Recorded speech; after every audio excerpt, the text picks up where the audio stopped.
If I didn't know any better, I'd think we were SlapperCasting on a beautiful Slapper Day. Episode number 300. 387.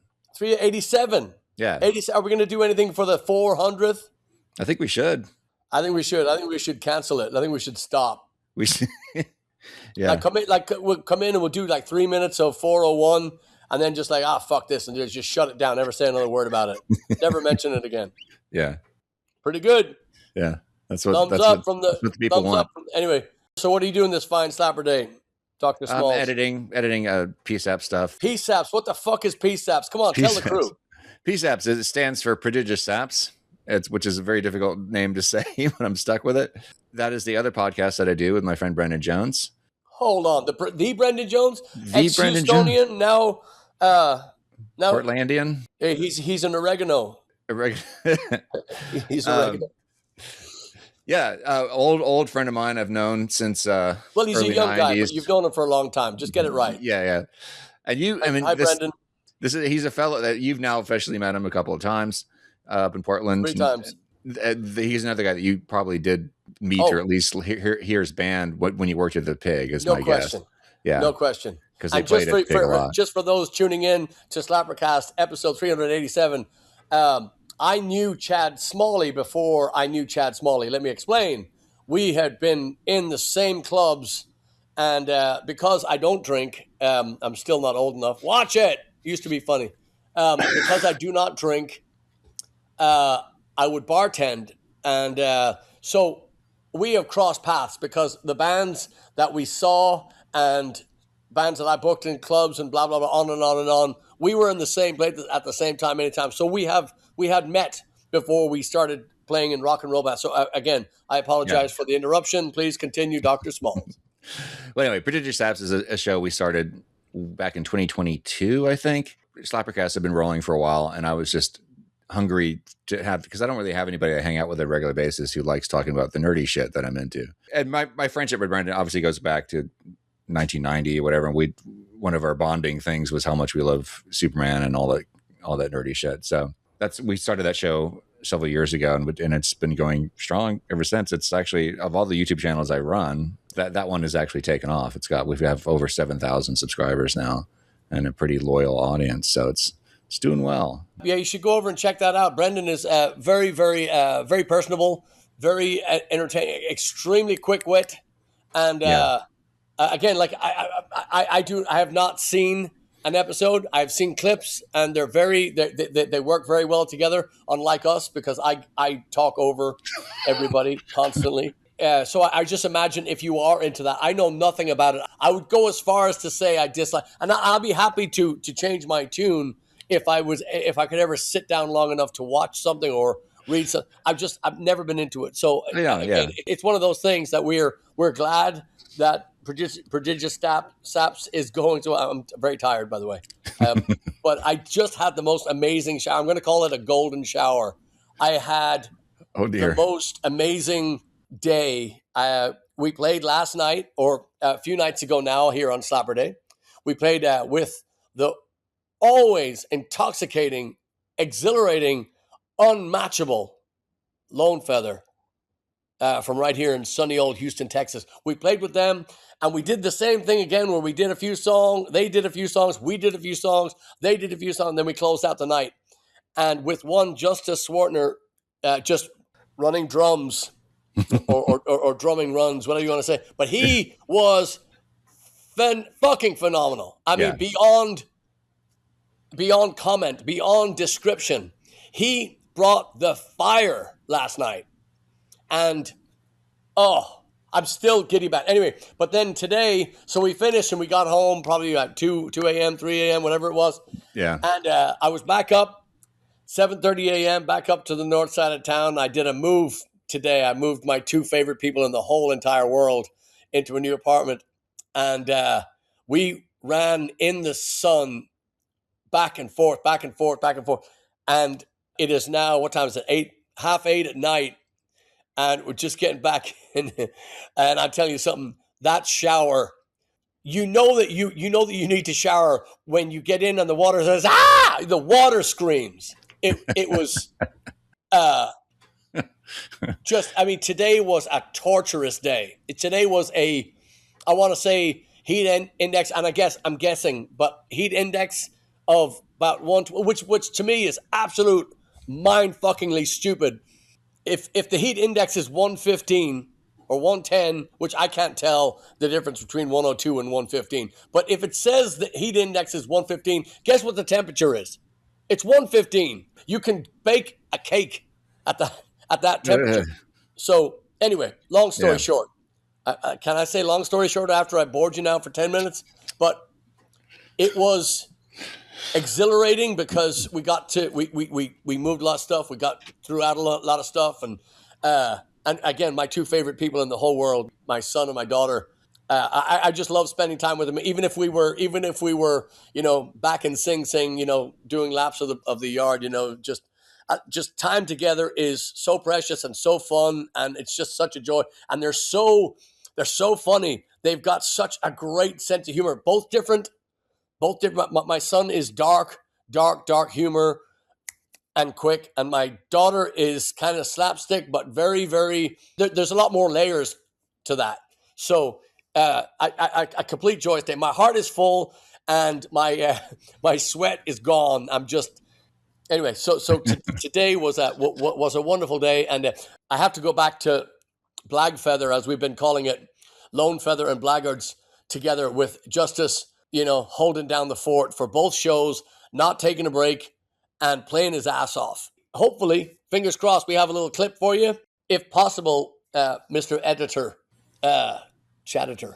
I like that. Chaditor? Okay. Chaditor. I would love to get a clip of the rhythm he did in Copperhead. And I hear my mother turn that engine down. I still remember just as rumbling sound.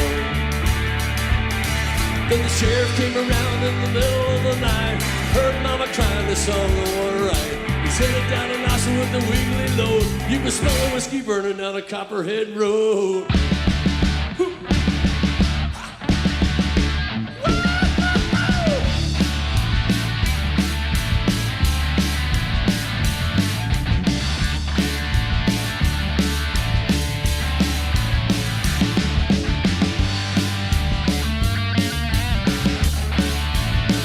Maybe Black and Tans. I was born in the Dublin streets where the royal drums and beats and the loving English feet, they walked all over us.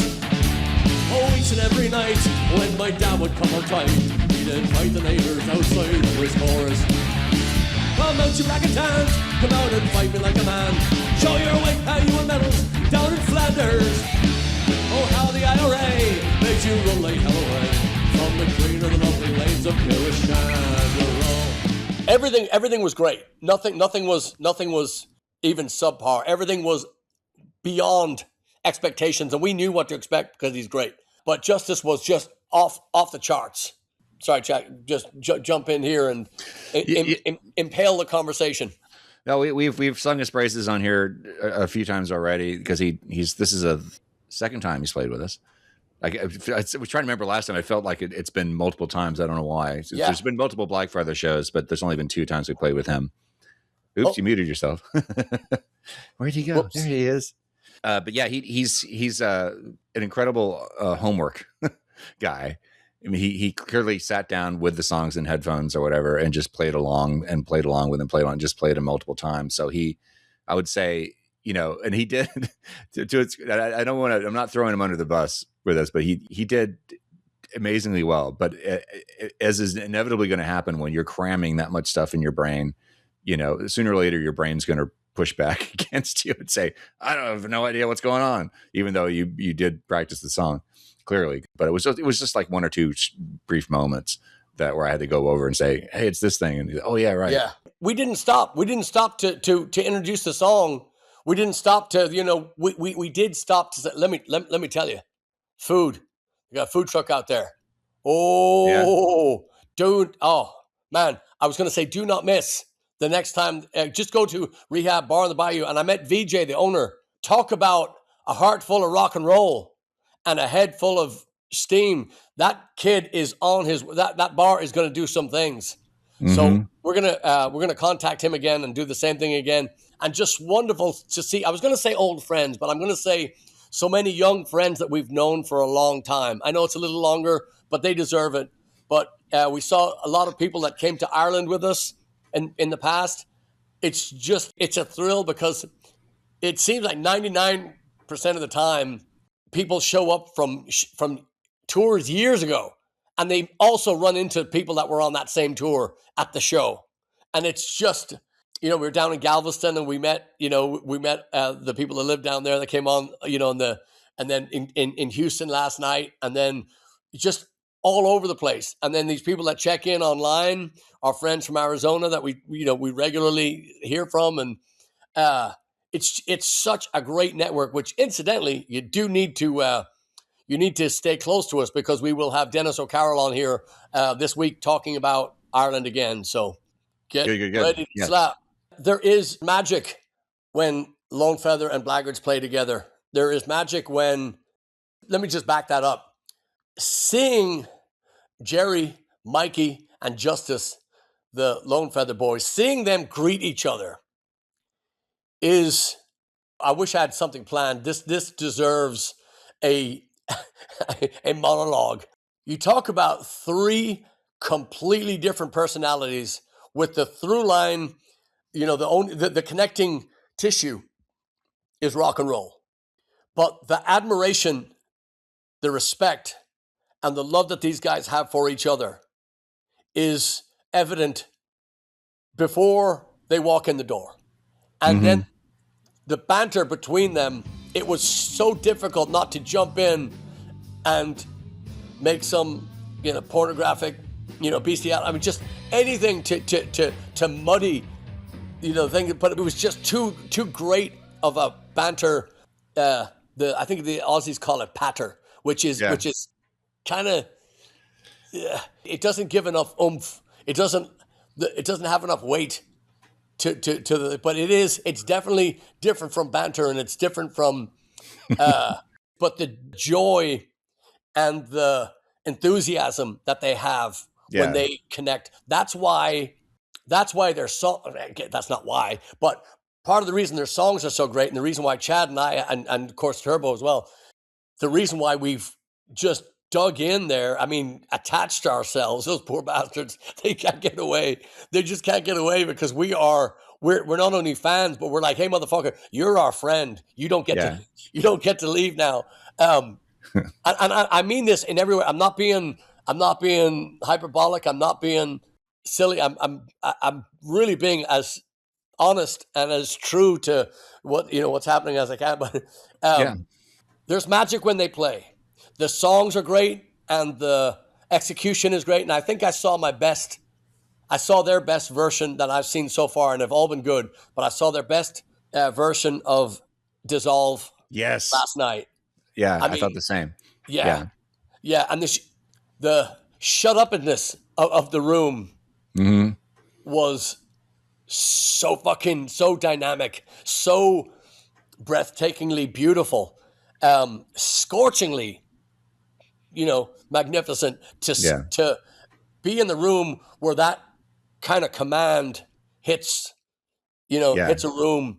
And it really is. It's just a communal smack across the jaw with the most, in love, obviously. Well, and helped in no small part too that the sound, you got the sound dialed in really well. I mean, it sounded great in there. It sounded really fucking good. The drums sounded thunderous. Guitar and bass, just everything was cutting through and just sounded just a perfect mix, I thought. I would love to take credit for that, but Jerry was there. Yeah, Jerry went in, and basically I cleared the board, and I said, "Hey, sorry, pal, start from the bottom. We got to build this. We got to do it again because we did it a few weeks ago, and it was very fun. But there was a lot of frequencies that were messing with the sound, so it was a tough night to perform." But there was still a great effort put forth by both bands. We didn't have a working monitor for them either that night, which didn't help. Yeah. All of them are incredible. Jerry, two of them will tell you about it, but Jerry won't. Two of them will remind you that they're brilliant, but Jerry won't say a fucking thing. He'll say, "I like cheese." you know, corn dog. I mean, I wish I could remember what floored me yesterday. He said something yesterday. He always says a few things that floored me. It just he comes out of left field and just knocks you. Yeah, these weird non sequitur jokes he'll throw in, like he did on the show. Yeah, but they land. They land. They don't. Mm. It's Monty Python-esque. They're all kind of humble, and like Mikey cracks me up because I'm just stunned at the way he composes his bass lines is some of the most thoughtful, melodic. Forget about In the Pocket. I mean that's a given, but the notes that he chooses to play are so satisfying. And lift to Jerry's composition is just incredible. And every time I try to compliment him on that, he's like, he just brushes it off. He's not having it. I couldn't listen. That's about as direct, as great a point as you've made. And they're all good, but I can't argue with that. He is. I mean, you talk about somebody who's brains to burn. That boy's got some. He's got some education deep down in that soul. But I tell you something, you get him in that rock vein, and he is on. And you're correct. You could not write a better bass line for that song. Some people might like a busier line or a less, like everybody's got their fucking take, especially bass players. You can't get two bass players to agree on one fucking, but his ability to, like you said, lift the song and to put that McManus stamp of just melodic, thumping, gluing, punching, just tone, gear. And I tell you something else. You look at his gear, and it looks like it's just been taken out of the Smithsonian. It's fucking spotless. It is. It's well kept. It's in tune. Neil Sargent was there last night. Neil Sargent, the guru, the luthier, the luthier from outer space. He is just, and when Neil Sargent is there, that means that everybody's instrument is sounding good because and he's everything, probably every instrument that was on stage he's touched. Most recently, he works on your stuff like almost every month. You're bringing him stuff to work on because you've got so many guitars.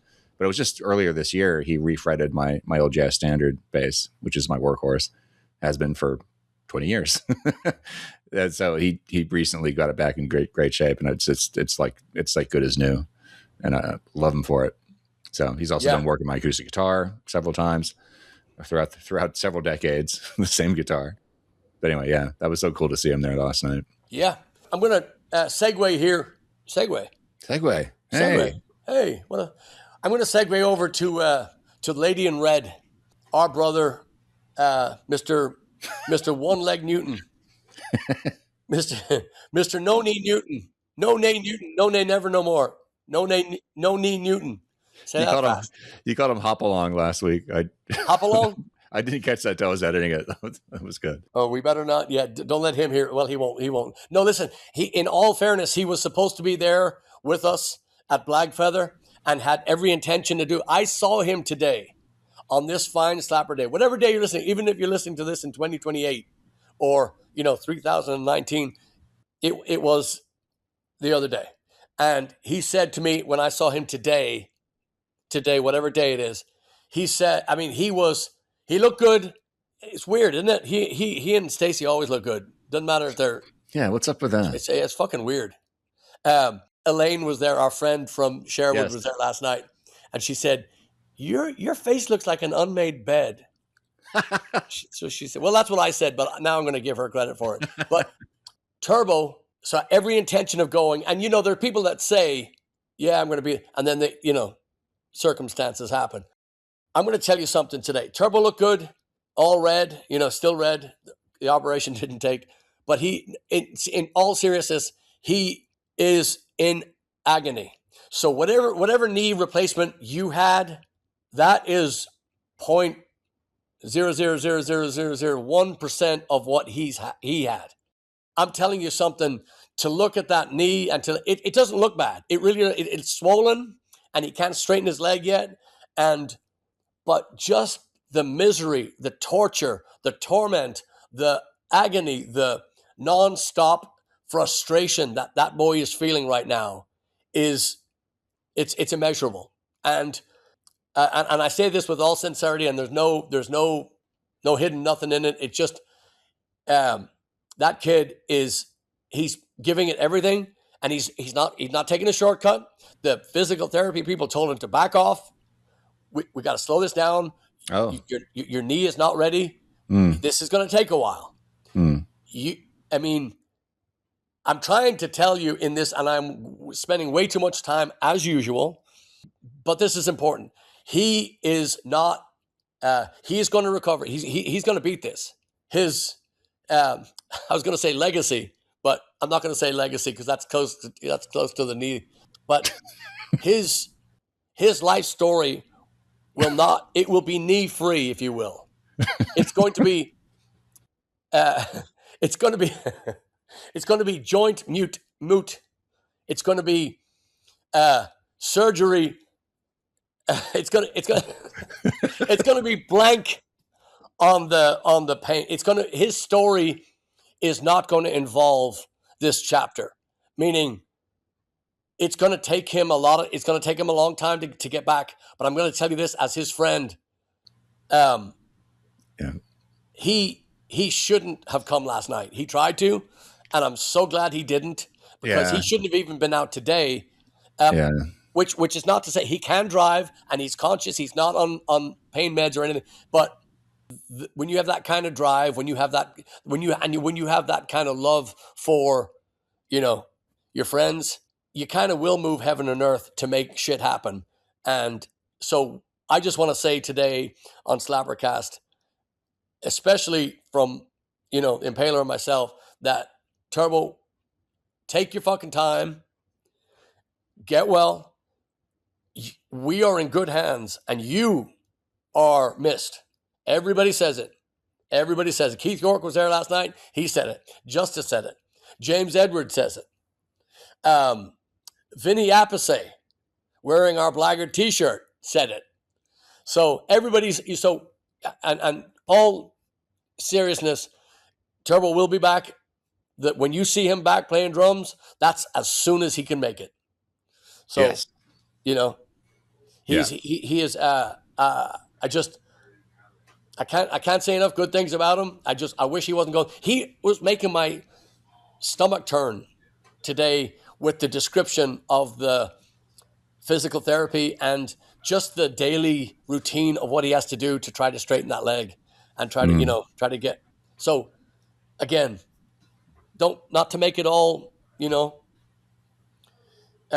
kneeful, but it's a big day, and he's on course, but it's a long course, and it's a course with a lot of twists and turns. Yeah. So rest assured he'll be back, but also keep in mind, whatever you think that he had done, it was much worse. So, and I kid you not, that's not, I'm not exaggerating. Yeah. If you want to see, we don't have pictures of his actual post-surgery knee, but there is, he did give me the x-rays. Those are in last week's episode 386. Go check it out. Yeah. And you can see the extent of what they did. Like he was explaining, they had to kind of do damage control on the previous repair job he had done when he was younger. They had to literally like pour cement, whatever the surgical equivalent of cement is, into the middle of his bone where they had drilled down previously to try to do the repair the first time. And you look at the x-rays, like, it fucking hurts. Yeah. So it was not your average knee replacement, as he's been telling us. No, it was something much more extensive. Yeah. So we've got a lot of stuff coming up in August, a lot of fun shows coming up in August.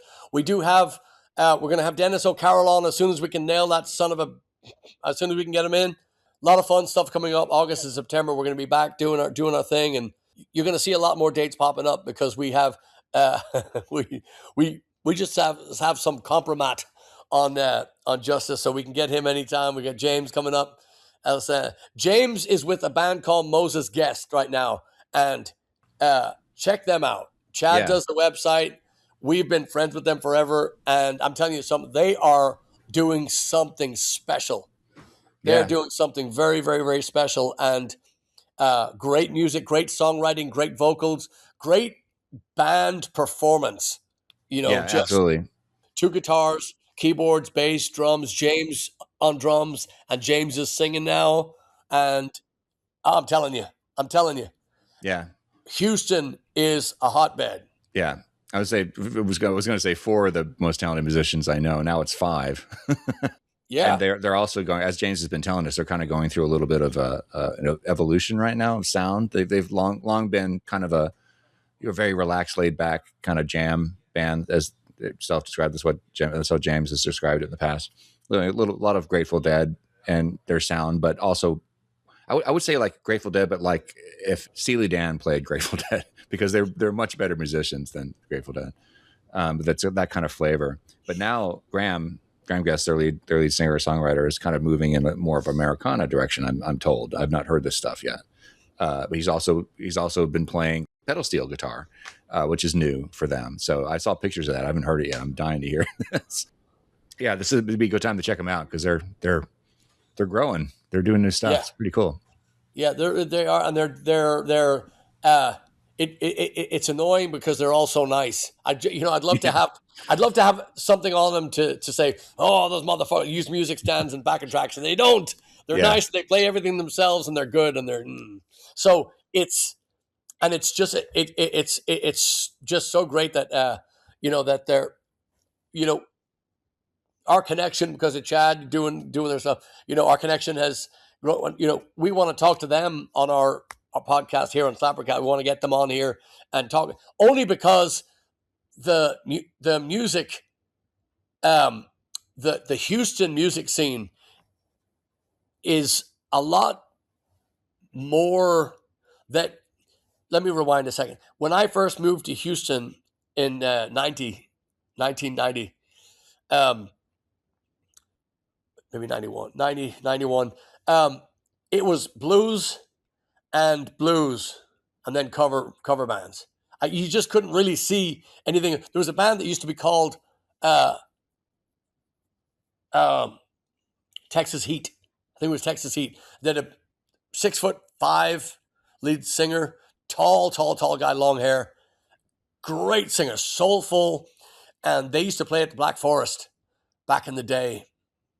And I think I even have one of their records somewhere, but it was such a breath of fresh air because they were doing a little bit more soulful stuff, a little bit more Motown sounding stuff, but with the rock edge. And there was Miss Molly and the Whips again, which was kind of more rhythm and blues. And there was Burt Wills, and there was on and on and on. And then there was a great, and I mean, top-notch cover bands, top-notch. And but still, it seemed to be that, and there was always that country was always infecting the exterior of this, Sure. ball of talent and thing. And again, great. I'm joking too, but great country players, singers. You just can't get away from it. You come down here into the Bibli Belt, and you're going to get, infected with that stuff. But there is some just naff crap. Anytime that you go into a discount tire and you have to sit for more than 30 minutes to get your new tires, it's really tempting to find some kind of anyway. So Houston now there's just all these bands that are just, and of course it's been like this for a long time, but we're just getting to it now. But so many of these bands are doing some really original sounding, thunderous, just really ear catching, just great fucking players. Yeah. And it's time to get out and see some music, kids. Yeah.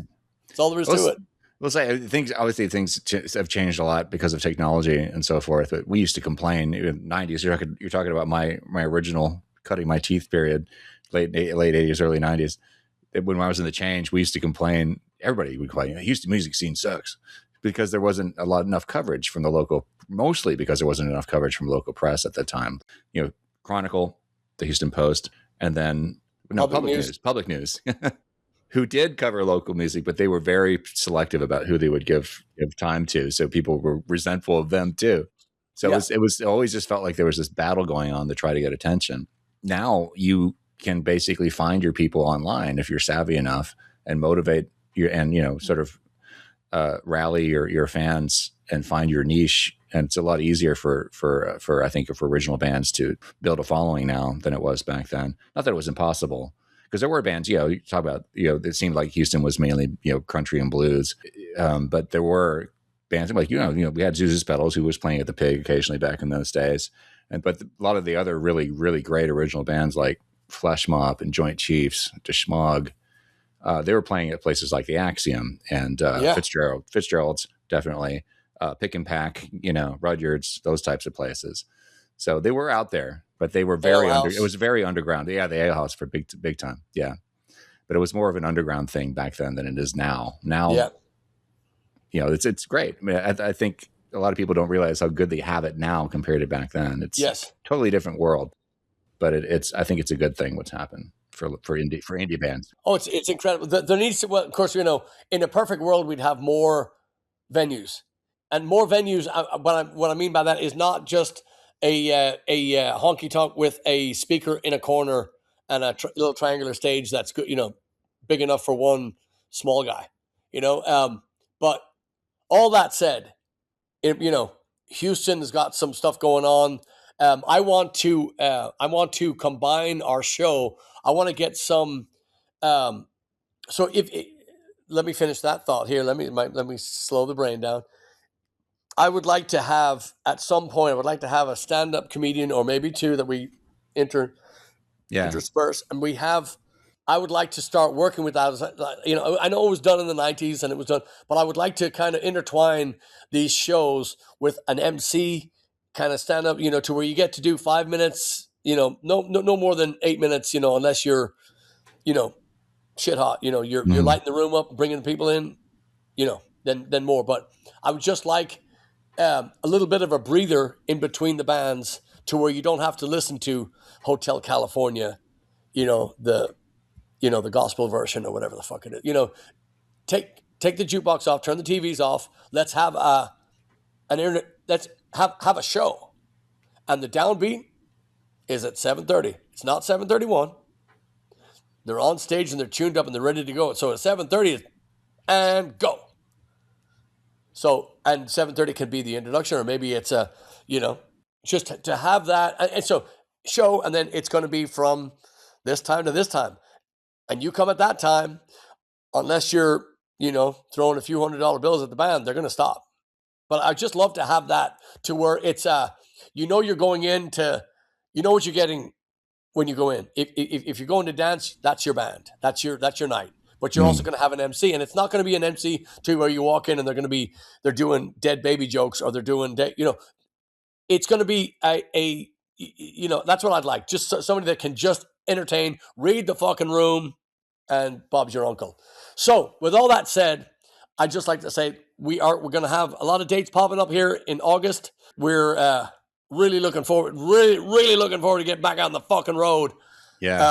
This has been kind of torturous, being, you know, staying home, but lot of really, really fun things coming up. So we got that, but I also want to say, we're going to put in right about now, we're going to bring Jana back from Whispering Grove. And we're going to have a little bit, tell you a little bit more about our friends out in Kuntz. Say it with me, Chad. What do we got? Kuntz. That's right. If you say it 10 times a day, your fortunes will double. So take that. So Kuntz 10 times. And also, if you say it really loud in the middle of church, extra points. Yeah. Extra points.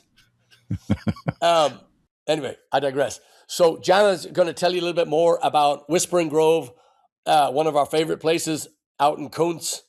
What is that? 4, 5? Kuntz.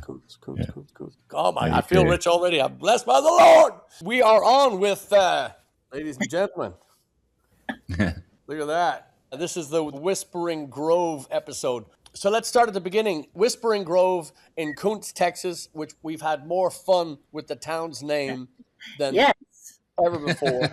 Kuntz, Texas. That's right. Yes, you see, and I just believe that nobody in Ireland or England or Scotland, maybe even Wales, shouldn't be allowed to say the word or the name of the town. But No, anyway, that should yeah, be an activity in itself at the fair, at yes, the festival. Yes. and beautiful, beautiful, beautiful grounds. So tell us about it. When did this place open? We all kind of met a couple of years ago. First, we had a home in Kirbyville that they were renting, but they skipped the 25 fall season because they purchased their own property in Kuntz. And it was amazing what they did to this thick forest. But we had a great spring season, and our first weekend we did better than we had done any previous season at all. So people are finding us, and we had 4 great weeks, lots of rain, but that didn't slow us down at all. So Yeah. we're getting ready for the fall now. So this is the Whispering Grove Renaissance Fair. It's just a beautiful community, and this is the through line, I think, with all these Renaissance places that we've been. There's such a strong sense of community and friendship. There really is, and it's really cool because I love people. I'm a vendor at the festival, first of all, and I love people coming to my booth and asking them questions and seeing where they're from. We have people coming from all over. We have vendors. We had actually vendors from each coast, so that was cool. I love the people that come and they ask questions. Somebody asked me, they said, hey, so the owners, do they, or the backers, do they come out here and whatever? I said, are you kidding? I said, my owners are working that booth, cooking in that trailer. They're taking the trash out over there. They're hands on, boots on the ground, and they're involved. It's such a great group of different backgrounds and interests that all bring something to the table. So, and I believe in them. Yeah. Oh, yeah. Well, that was evident from the first moment that we arrived, because we saw the place in Kirbyville as well. We played there as well. So again, I know why. I would just like you to tell us why, please, Janet, if you would, and especially the people that have not been to a Renaissance fair. Why should they come out to Whispering Grove and just sell it for me? Put you on the spot right now. And that is something I've had so many people come. They're like, I've always wanted to go to a Renaissance festival, but I've never been able to go to the big one. I've never had the time or the money. So by this being close to home, it's more manageable. A lot of people in Southeast Texas, they're getting that opportunity. And there's many people that come, I've always wanted to, but I've never been. So the way I see it is, if we can plant that little seed and let them fall in love with the Renaissance Fair in general, all the artists we have out there and all the people that are creative, and it's amazing. Kids playing in mud puddles, kids running around with sticks. They're having fun. There's no iPads in their hand. They're just having fun. I think it's something everybody ought to try at least once. One thing I think too is really good about our fair is I got to go to one of the larger fairs again recently, and I loved it, ate it up. Can't wait to go back again. But for someone that has never gone, it could be overwhelming. So come get this little bit of taste of it, because we have a lot of the same performers, vendors that you're going to see, but just come try it. And me personally, I like to sit and just people watch, and It's great. It's great. We're going to be out there soon. I think we might even have a date that I haven't written on the calendar yet, but that's coming up as well. Yeah. And back to Beaumont, we've talked to Log On Cafe, which we're delighted about. And go and see Chantel and Greg or Jeff or Peter. Craig. I'm kidding. Somebody fucked his name up the first time, and we're never going to let him live it down. Yeah, just a lot of really fun stuff coming up. And then, as always, so grateful for you to jump in and listen to us and tell your friends and do what you do best here on SlapperCast. Can't wait to get the red one back on here. Dennis O'Carroll coming up. Moses Guest coming up. Lonefeather coming up. Like to get the sassy kids back on here.